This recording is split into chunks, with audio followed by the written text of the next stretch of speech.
party that Colin Standish wants to put in place because there's so much frustration with Bill 96. You think that this is just a minority of angry anglos, so...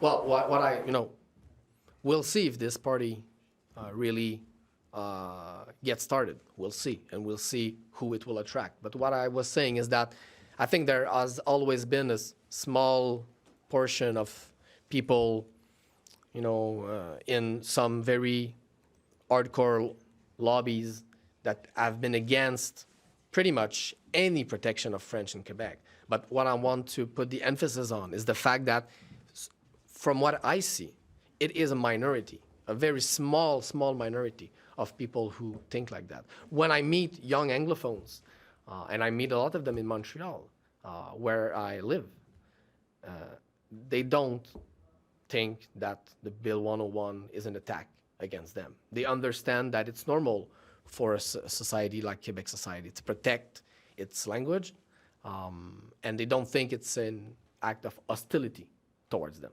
But, and those people seem to think that anything to protect French language is an attack on the Anglophone community. I think this is an old way to think about those issues, and I think a lot of people, including inside the Anglophone community, are ready to have that discussion in a more open and nuanced way.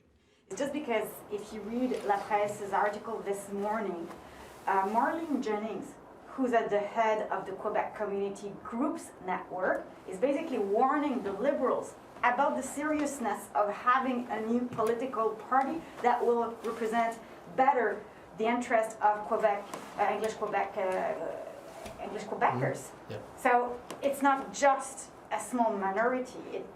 When you have the president of a group, the QCGN, representing Anglophones, I think it's another level, don't you think?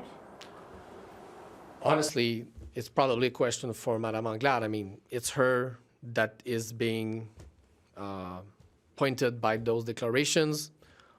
The Anglophone community, I know, and the ones I meet with, do not talk to me about the fact that they think that, for example, Bill 101 is an attack against them. I don't think it's a largely held view inside English-speaking Quebecers. That's not what I personally experience.